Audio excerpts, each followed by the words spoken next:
Assalamualaikum warahmatullahi wabarakatuh. Yang terhormat Ibu Alfira selaku dosen pengampu mata kuliah Genetika dan Ekologi, dan tak lupa teman-teman semua yang saya sayangi dan saya banggakan. Kami dari kelompok 3 akan membahas mengenai konsep organisasi dalam populasi dan komunitas. Kami sendiri dari kelompok 3 terdiri dari Nila Falihatur Rafiah, Rizka Wijayanti, Ahna Himawati, Zeti Tufatul Masruroh, Izatul Ulia, Puput Pujiani, Alif Maulana, dan Ahmadun Zain. Pertama-tama, saya Rizka Wijayanti akan menjelaskan mengenai konsep organisasi dalam populasi. Sebelumnya, perlu kita ketahui pengertian tingkat organisasi kehidupan adalah tingkatan yang dimulai dari bagian paling sederhana hingga yang kompleks. Tiap tingkatan dari organisasi kehidupan menjelaskan peranan yang penting dalam mempelajari biologi. Urutan tingkatan organisasi kehidupan yang benar adalah dimulai dari tingkatan molekul hingga biosfer. Berikut adalah urutan tingkatan organisasi kehidupan, dimulai dari molekul, organel, sel, jaringan, organ, sistem organ, organisme, populasi, komunitas, ekosistem, bioma, dan yang terakhir adalah biosfer. Namun, di sini kami akan membahas mengenai populasi dan komunitas. Selanjutnya, pengertian populasi. Nah, populasi berasal dari bahasa Latin yaitu populus, yang artinya rakyat, berarti penduduk. Nah, populasi dalam suatu negara yang dimaksudkan adalah penduduk dari negara tersebut. Sedangkan populasi yang dimaksudkan dalam ekologi adalah populasi dari spesies-spesies atau jenis-jenis organisme. Populasi meliputi kumpulan individu-individu organisme di suatu tempat yang memiliki sifat-sifat serupa, mempunyai asal-usul yang sama, dan tidak ada yang menghalangi anggota-anggota individunya untuk berhubungan satu sama lain, mengembangkan keturunan secara bebas. Individu-individu itu merupakan kumpulan-kumpulan yang heteroseksual. Contohnya, yaitu sekumpulan gajah di padang rumput dan sekumpulan padi di sawah. Beberapa sifat populasi yang penting berkenaan dengan ekologi yaitu pertumbuhan populasi, kerapatan populasi, dan struktur populasi. Yang pertama yaitu pertumbuhan populasi. Nah, sifat dinamis populasi yang mendasar adalah tumbuh, yaitu kemampuan untuk menambah jumlah individu. Tumbuh dirumuskan sebagai sifat esensial yang membedakan populasi makhluk hidup dengan materi mati. Yang kedua yaitu kerapatan populasi. Nah, ukuran populasi tumbuhan dan hewan di suatu tempat tertentu atau kerapatan populasi biasanya tergantung dari migrasi. Karena pengaruh pakan atau lingkungan fisik populasi, maka ukuran populasi suatu spesies tidak akan sama dengan ukuran spesies lain. Misalnya, gajah yang bertubuh besar, yang rendah potensi biologinya, akan dengan cepat merusak lingkungan hidupnya hingga persediaan pakannya juga cepat habis, dan akan segera diikuti dengan angka kematian tinggi. Tetapi angka kelahirannya rendah, sehingga angka kematian pun akan turun kembali, diikuti meningkatnya angka kelahiran. Dan yang ketiga yaitu struktur populasi. Nah, sifat demografi yang penting bagi setiap anggota populasi adalah kenyataan pada saat keseimbangan populasi itu dalam keadaan reproduktif. Karena itu, maka pada umumnya populasi dibagi dalam 3 kategori, yaitu pre-reproduktif, reproduktif, dan post-reproduktif.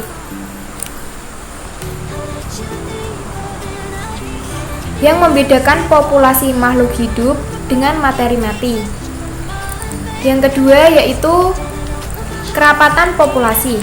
Nah, Ukuran populasi tumbuhan dan hewan di suatu tempat tertentu atau kerapatan populasi biasanya tergantung dari migrasi. Karena pengaruh pakan atau lingkungan fisik populasi, maka ukuran populasi suatu spesies tidak akan sama dengan ukuran spesies lain. Misalnya, gajah yang bertubuh besar, yang rendah potensi biologinya, akan dengan cepat merusak lingkungan hidupnya hingga persediaan pakannya juga cepat habis dan akan segera diikuti dengan angka kematian tinggi. Tetapi angka kelahirannya rendah, sehingga angka kematian pun akan turun kembali diikuti meningkatnya angka kelahiran. Dan yang ketiga yaitu struktur populasi. Nah, sifat demografi yang penting bagi setiap anggota populasi adalah kenyataan pada saat keseimbangan populasi itu dalam keadaan reproduktif.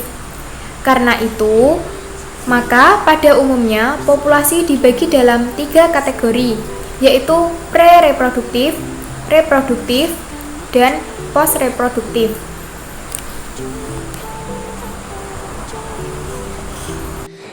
Sifat-sifat populasi. Yang pertama yaitu kerapatan atau kepadatan atau densitas. Kerapatan digunakan untuk menghitung jumlah tumbuhan, sedangkan kepadatan digunakan untuk hewan. Densitas adalah besarnya populasi dalam hubungannya dengan satuan unit atau satuan ruangan, yang pada umumnya dinyatakan dalam jumlah individu-individu atau biomassa populasi per satuan area dan volume. Misalnya 200 pohon hektar dan 5 juta diamot atau meter kubik. Nah, densitas ini dibagi atas 2, yaitu densitas kasar dan densitas spesifik. Densitas kasar diukur pada suatu tempat dan waktu tertentu sehingga dinyatakan sebagai jumlah organisasi per seluruh luas daerah yang dikaji. Sedangkan densitas spesifik yaitu jumlah individu organisme per luas habitat atau jumlah individu organisme per satuan ruang atau tempat yang tersedia dan benar-benar diduduki oleh individu-individu anggota populasi tersebut. Densitas spesifik ini disebut juga dengan densitas ekologi.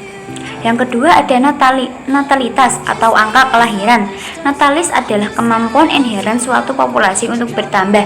Biasanya angka kelahiran mengacu pada laju biak individu baru pada jasad apapun. Untuk itu, angka kelahiran tidak pernah negatif dan selamanya positif atau paling tidak 0. Nah, natalis dinyatakan dalam bentuk angka atau laju yang didapatkan dari jumlah individu yang dihasilkan dibagi waktu atau jumlah individu baru per satuan populasi. Yang ketiga ada mortalitas atau angka kematian. Untuk mortalitas ini bisa dinyatakan sebagai perhitungan berapa jumlah individu yang mati dalam jangka waktu tertentu. Contohnya, 350 pohon pinus dalam waktu 20 tahun dan hilangnya pohon pinus per satuan waktu itu disebut mortalitas. Yang keempat ada penyebaran umur populasi. Dalam penyebaran umur populasi ini berkaitan erat dengan tingkat reproduksi yang tengah berlangsung dalam suatu populasi. Artinya, populasi yang sedang tumbuh cepat akan didominasi oleh individu-individu muda. Populasi yang stasioner memiliki umur individu yang rata, dan populasi yang tumbuh lambat lebih didominasi oleh individu yang berumur tua. Akibat dari penyebaran ini, maka kita akan mengenal konsep pembagian umur ekologi. Yang kelima ada perluasan dan penyebaran populasi. Perluasan atau penyebaran adalah proses keluar masuknya individu dan anaknya dari zona daerah populasi. Perluasan ini dapat berupa gerakan berikut ini. Emigrasi, gerakan keluarnya individu dari zona populasi sehingga jumlah anggotanya akan berkurang. Imigrasi adalah gerakan masuknya individu luar ke dalam zona suatu populasi sehingga jumlah anggotanya akan bertambah. Migrasi, gerakan periodik suatu organisme untuk datang dan pergi dari zona populasi.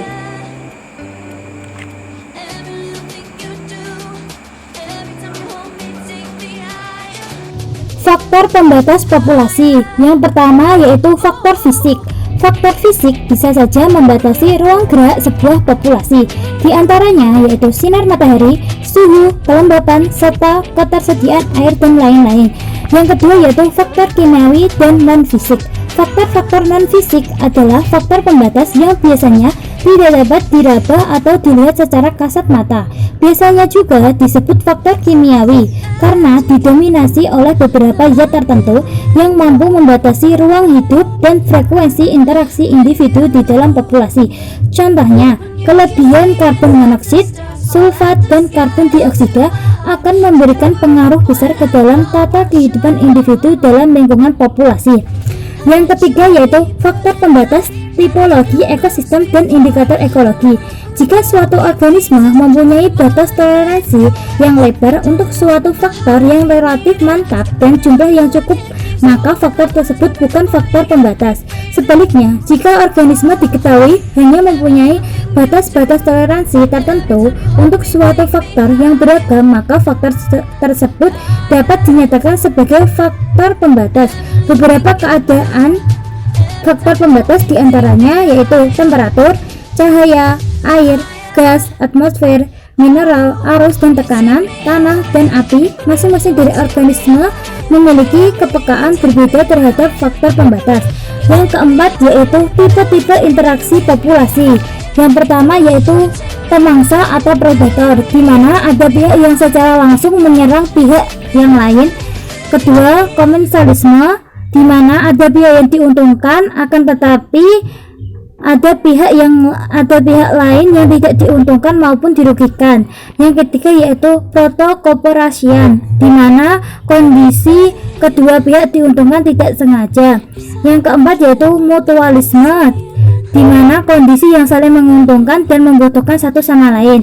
Yang kelima yaitu netralisme, di mana tidak ada satu pihak yang merasa diuntungkan ataupun dirugikan. Yang keenam yaitu persaingan, yakni terjadinya saling menghalangi antara populasi. Yang ketujuh yaitu amensalisme, di mana ada pihak yang menghalangi pihak lain akan tetapi pihak itu tidak merasa terpengaruh. Yang kedelapan yaitu parasitisme, di mana salah satu pihak merugikan yang lainnya.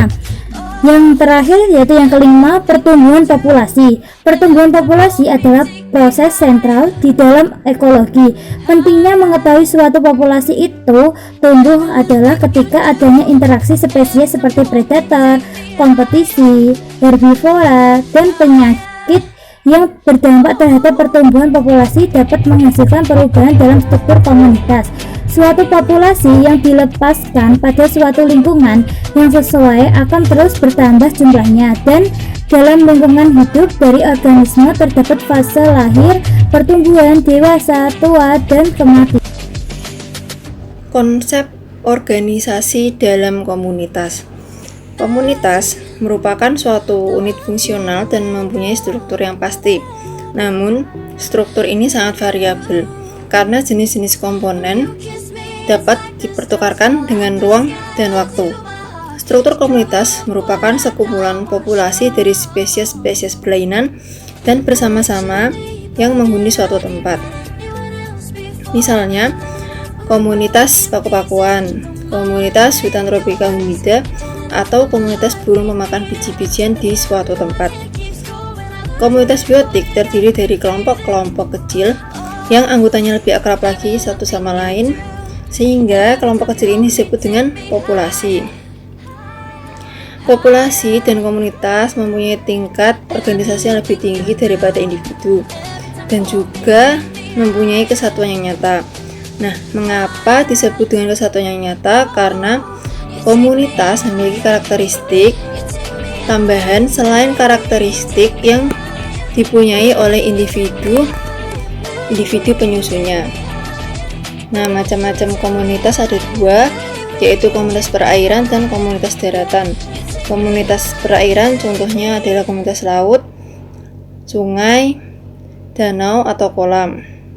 Komunitas daratan contohnya adalah pekarangan rumah, gunung, hutan, dan lain-lain.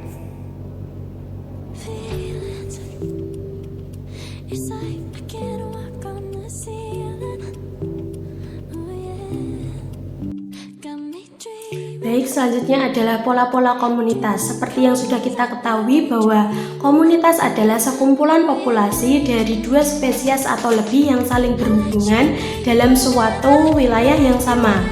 Jadi pola-pola komunitas ini terbagi menjadi beberapa jenis. Yang pertama ada pola stratifikasi.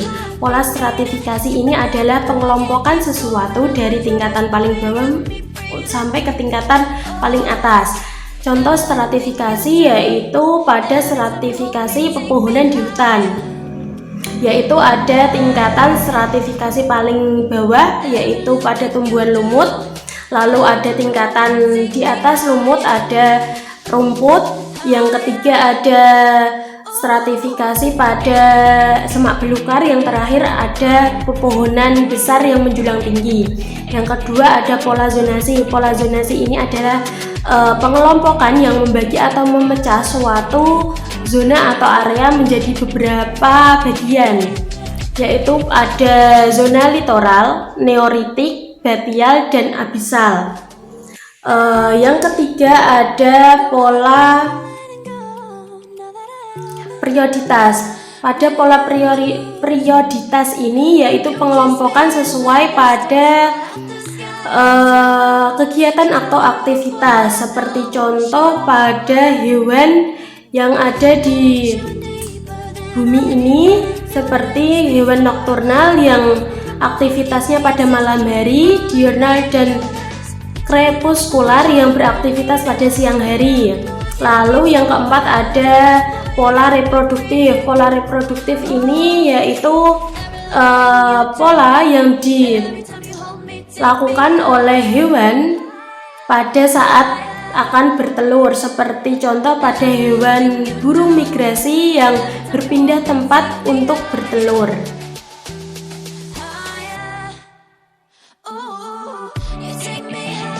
Baik, terima kasih. Selanjutnya saya akan memaparkan pola-pola komunitas pada jaring-jaringnya. Nah, pola-pola jaring-jaring ini misalnya asosiasi jaring-jaring, organisasi jaringan kerja di dalam rantai makanan atau rantai pangan. Nah, selanjutnya tentang pola sosial. Nah, pola sosial ini biasanya seperti kegiatan berkelompok-kelompok dan kawanan-kawanan, misal seperti pada lebah pada digambar ya. Nah, selanjutnya tentang pola-pola koaktif. Nah, koaktif ini diakibatkan oleh persaingan antibiosis, mutualisme dan sebagainya. Nah, selanjutnya akan disampaikan oleh teman saya. Selanjutnya yaitu interaksi dalam komunitas. Ini adalah gambar sebuah ekosistem, di mana di dalam ekosistem ini terdapat dua jenis komunitas. Yang pertama yaitu komunitas perairan atau akuatik, yang kedua yaitu komunitas daratan atau terestrial. Organisme yang ada di kedua komunitas ini saling berinteraksi satu sama lain. Selanjutnya, interaksinya yang pertama yaitu interaksi antar organisme. Interaksi antar organisme ini dikategorikan menjadi 5 kategori. Yang pertama netral. Netral ini merupakan interaksi atau hubungan tidak saling mengganggu antar organisme dalam habitat yang sama, yang bersifat tidak menguntungkan dan tidak merugikan kedua belah pihak. Jadi netral ya, tidak menguntungkan juga tidak merugikan. Kategori yang kedua yaitu predasi, yaitu interaksi antar mangsa dan pemangsa. Contohnya yaitu singa dengan mangsanya. Kemudian kategori yang ketiga yaitu parasitisme, yaitu hubungan antar organisme yang berbeda spesies bila salah satu organisme hidup pada organisme lain dan mengambil makanan dari inangnya sehingga bersifat merugikan inangnya. Itu parasitisme. Jadi parasitisme ini yang satu diuntungkan, yang satu dirugikan. Kemudian kategori yang keempat yaitu komensalisme. Komensalisme ini interaksi atau hubungan antar dua organisme yang berbeda spesies dalam bentuk kehidupan bersama untuk berbagi sumber makanan. Nah, salah satu spesies ini diuntungkan, kemudian spesies lainnya ini tidak dirugikan maupun tidak diuntungkan. Contohnya bunga anggrek pada inangnya. Misal bunga anggrek dengan pohon kelapa. Jadi pohon kelapa ini tidak dirugikan oleh pohon anggrek, oleh bunga anggrek, tapi bunga anggrek ini dia diuntungkan. Kemudian kategori yang kelima yaitu mutualisme. Mutualisme ini adalah hubungan antar dua organisme yang berbeda spesies yang saling menguntungkan kedua belah pihak. Contohnya itu bakteri Rhizobium yang hidup pada bintil akar kacang-kacangan, itu contohnya. Kemudian tadi interaksi antar organisme, kemudian interaksi antar populasi. Contohnya misal di sebuah lapangan ini terdapat dua populasi kambing dan populasi sapi. Kedua populasi ini saling berkompetisi untuk mendapatkan atau memperoleh rumput yang ada di lapangan tersebut. Itu contohnya. Kemudian interaksi antar komunitas. Contohnya itu misalnya komunitas sawah dengan komunitas di sungai. Di dalam sungai, komunitas sungai itu terdapat ikan, kemudian plankton, kemudian fitoplankton, kemudian apa lagi? Pokoknya komponen yang ada di dalam sungai. Kemudian yang komunitas sawah ini terdapat tikus, terdapat padi, terdapat ular dan sebagainya. Nah, kedua komunitas ini saling berinteraksi. Contohnya sawah mendapat nutrisi dari sungai atau mendapat aliran air dari energi dari sungai, energi air. Kemudian yang terakhir yaitu interaksi antar komponen biotik dengan abiotik. Contohnya seperti gambar ekosistem tadi. Sebelumnya ini interaksi komponen abiotik dan biotik. Jadi contohnya itu pohon itu komponen biotik, dia memerlukan komponen abiotik berupa cahaya matahari untuk proses fotosintesis. Baik, selanjutnya akan dipaparkan oleh teman saya. Yang terakhir yaitu konsep ekoton dalam komunitas. Ekoton merupakan sebuah zona transisi atau peralihan dari dua jenis habitat yang berbeda. Zona ekoton ini merupakan sebuah zona yang unik, yaitu karena di tempat inilah flora dan fauna dari dua tempat yang berbeda saling tumpang tindih dan menyatu. Biasanya, zona ekoton ini merupakan sebuah zona endemik yang di dalamnya ditemukan beberapa organisme yang hanya ada di tempat tersebut saja.